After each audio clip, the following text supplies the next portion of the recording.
안녕하세요. 저는 사회성, 도덕성 발달 이론을 주제로 발표를 진행할 생물교육과 김동규입니다. 제가 발표를 할 순서는 다음과 같습니다.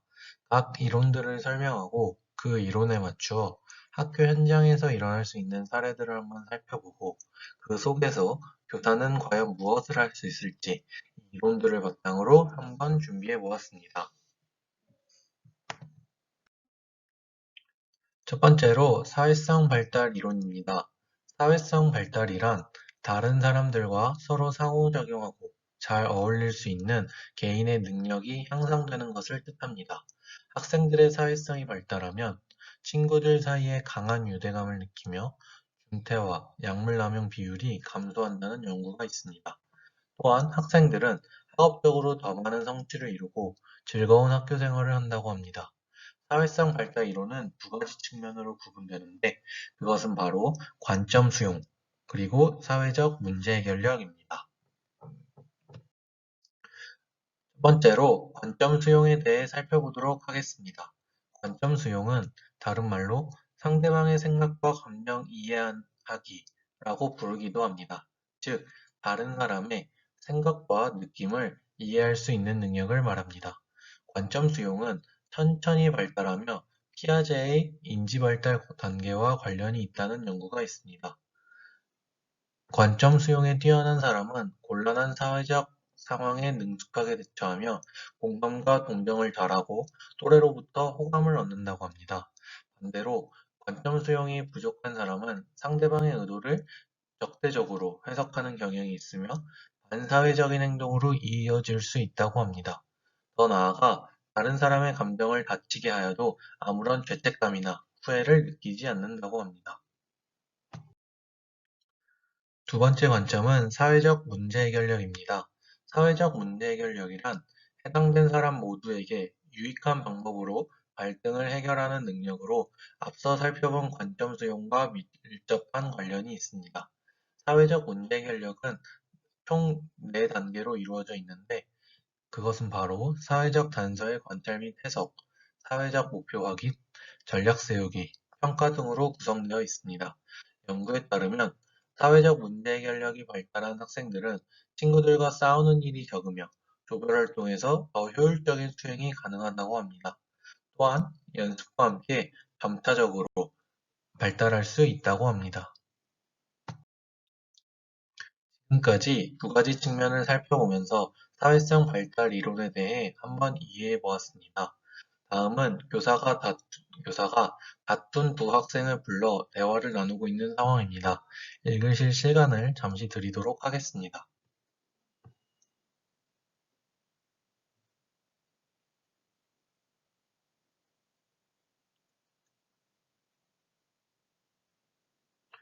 네, 다음의 대화문을 살펴보면 학생 A와 학생 B는 점심시간에 급식을 먹기 위해 기다리다가 다툼이 일어났습니다.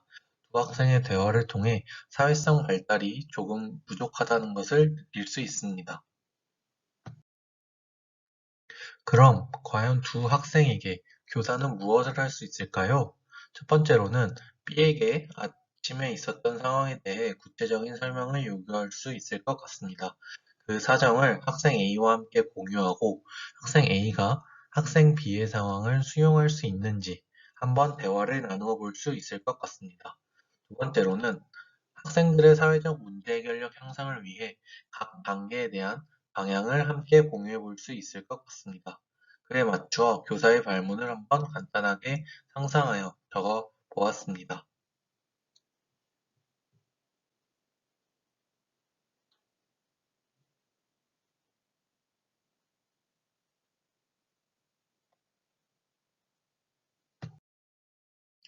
다음은 두 번째 사례입니다. 사례 2 같은 경우에는 담임교사가 교실 내 집단 따돌림을 목격한 후 가해 학생들과 피해 학생들을 각각 불러놓고 각자의 입장을 듣고 있는 상황입니다. 읽으실 수 있는 시간을 드리도록 하겠습니다.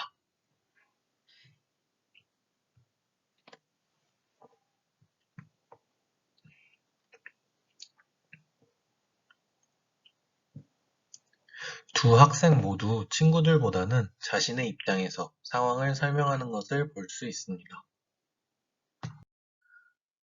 다음과 같은 상황에서 교사가 할 수 있는 부분들을 작성해 보았습니다. 첫 번째는 가해 학생과 피해 학생을 따로 불러 서로의 입장을 들어보았다면, 이번에는 두 학생을 함께 불러 솔직하게 다시 한번 자신의 입장들을 이야기할 수 있는 시간을 가질 수 있습니다.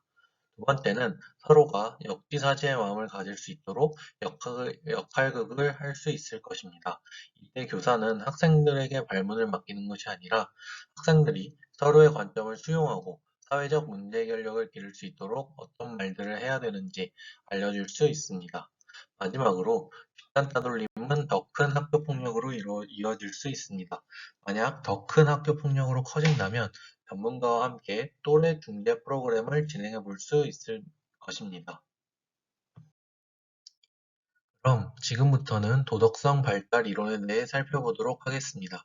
도덕성이란 사회적으로 건강한 학습자들의 행동을 안내해주는 도덕적 나침반의 역할을 합니다. 학생들에게는 학교의 도덕적 분위기가 개인의 도덕성에 영향을 미치기도 합니다. 이러한 도덕성은 경계가 애매하긴 하지만 도덕적 영역, 사회적 관습의 영역, 개인적 영역 등으로 구분됩니다. 먼저 도덕적 영역에서는 옳고 그름, 정의 등의 기본 원리를 다룹니다. 예를 들어 거짓말을 하면 안 된다, 이런 점 등이 있습니다. 두 번째로 사회적 관습 영역에서는 특정 상황에서 행동하는 사회적 규범과 방법 등을 다룹니다. 예를 들어 가수회, 공연장에서는 소리를 지르고 방방 뛰는 것이 가능하지만 교실에서는 그렇지 않습니다. 마지막으로 개인적 영역은 사회적으로 제약받지 않고 동시에 다른 사람의 권리에 해를 끼치지 않는 결정을 의미합니다. 예를 들어 학생들이 머리를 염색하는 것 등이 있습니다. 이러한 도덕성 발달 이론에는 피아제의 도덕성 발달 이론과 콜버그의 도덕성 발달 이론이 있습니다. 먼저 피아제의 도덕성 발달 이론입니다. 피아제는 피실험자들에게 문제나 과제를 주고 그 반응을 살펴본 후 그들의 사고 과정을 살펴보기 위해 추가적인 질문을 던지는 등의 방법을 통해 연구를 진행하였습니다. 그 결과 아동의 반응은 외제적 도덕성과 자율적 도덕성 두 단계로 나뉜다고 생각하였습니다. 먼저 외제적 도덕성 단계의 아동은 규칙을 고정되고 영구적이며 권위 있는 인물에 의해 외적으로 부과되는 것이라고 봅니다. 두 번째로 자율적 도덕성 단계의 아동은 공정성에 대한 합리적 견해를 가지며 내가 대우받고 싶은 대로 남을 대우하는 상호적 과정으로서 정의를 이해한다고 합니다. 앞선 피아제의 도덕성 발달 이론의 사례를 한번 살펴보도록 하겠습니다. 사례 3은 학생들의 대화문입니다. 한번 읽어보시죠.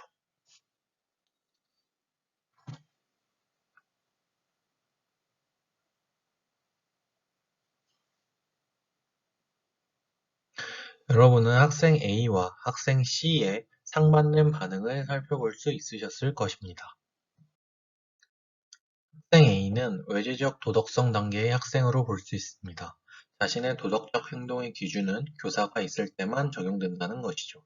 반면 학생 C의 경우에는 학생 B의 입장에서 생각하여 말을 하며 비밀번호까지 알려주는 등 자신이 대우받고 싶은 대로 상대방을 대우하는 자율적 도덕성 단계로 볼 수 있습니다. 앞선 상황을 교사가 알게 되었다면 무엇을 할 수 있을까요? 첫 번째는 학생들에게 자기 자신보다 높은 수준의 도덕적 행동을 보여줍니다. 특히 학생 A에게 교사가 없어도 청소를 묵묵히 최선을 다하는 학생들의 모습을 보여줌으로써 학생들이 스스로 자신의 태도를 반성할 수 있도록 있는 기회를 제공해 주는 것입니다. 두 번째로는 학생들 전체가 같은 생각이라면 어떻게 될지 학생들 스스로 생각해 보도록 합니다.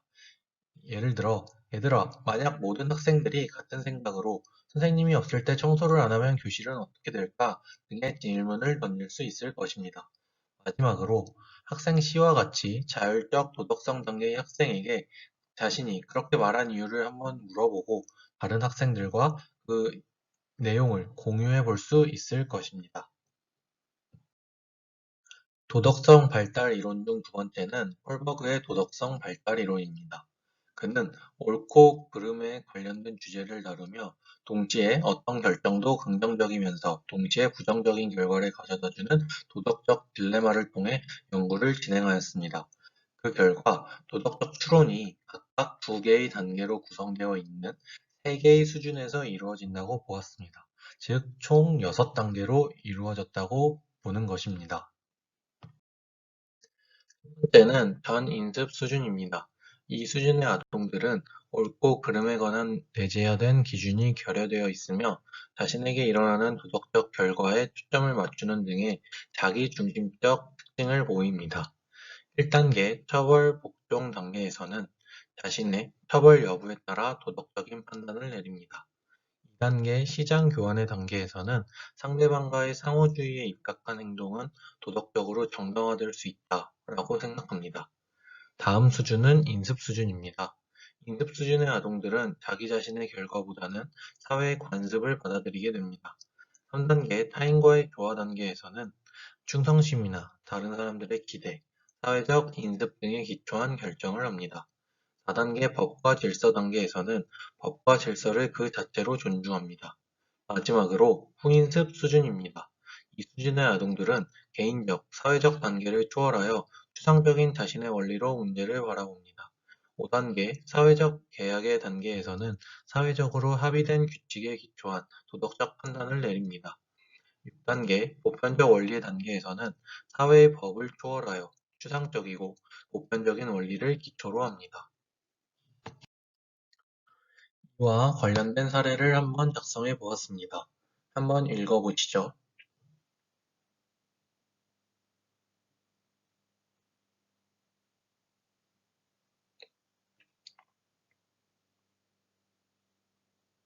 시연이와 지석이의 사례는 여러분들이 한 번쯤 학창시절 때 경험해 보셨을 수도 있으셨을 것입니다. 이 경우를 놓고 저는 콜버그의 도덕적 발달 이론에 따라 각 단계의 학생들이 내릴 수 있는 도덕적 추론들을 한번 정리해 보았습니다. 먼저 1단계의 학생들은 걸리지만 혼인하지 않기 때문에 괜찮을 것이라고 생각할 것입니다. 2단계에서는 시연이 입장에서 지석이도 그렇게 하기 때문에 충분히 할 수 있다고 생각할 것입니다. 3단계에서는 지석이와 같은 행동들은 다른 사람들이 좋아하기 때문에 시연이가 지석이와 똑같이 행동해도 문제가 없을 것이라고 생각할 것입니다. 그다음에 4단계에서는 지석이가 학급 선거 규칙을 지키지 않는다고 생각할 것입니다. 그리고 5단계와 6단계 같은 경우에는 제가 생각했을 때는 비슷한 맥락인 것 같아서 한 가지 경우만 작성해 보았습니다. 5단계와 6단계에서는 지석이의 행동은 잘못된 행동이기 때문에 제재를 받아야 한다고 생각합니다. 또한 그 행동들은 공정한 경쟁이 될 수 없다고 생각하며 지석이에게 페널티가 있어야 한다고 생각할 것입니다. 그럼 과연 교사는 이 상황에서 어떻게 할 수 있을까요? 첫 번째는 학생들이 전인습 수준에서 인습 수준의 사고로 발전할 수 있도록 도와주어야 합니다. 다른 사람들에게 줄 수 있는 영향을 함께 생각해 볼 기회를 제공하거나 학급 규칙을 만들어 볼 수 있습니다. 두 번째는 도덕적 딜레마를 활용하여 학생들과 열린 분위기 속에서 토론을 진행할 수 있습니다. 이를 통해 학생들의 도덕성 발달 수준을 알 수 있으며 교사가 학생들의 수준에 맞추어 이야기할 수도 있습니다. 마지막으로 학생들이 어떤 말을 하고 어떤 행동을 보이든 그것을 열린 마음으로 수용하고 더 나아가 학생들이 친사회적 행동을 연습할 수 있도록 모범을 보이는 것입니다. 지금까지 사회성, 도덕성 발달 이론에 대해 살펴보았습니다.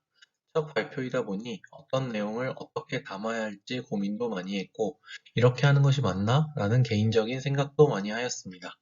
제 발표를 들어주신 분들의 피드백이나 의견은 무엇이든 환영이니 부족한 부분과 잘한 부분에 대해서는 피드백이 많이 있었으면 좋겠습니다.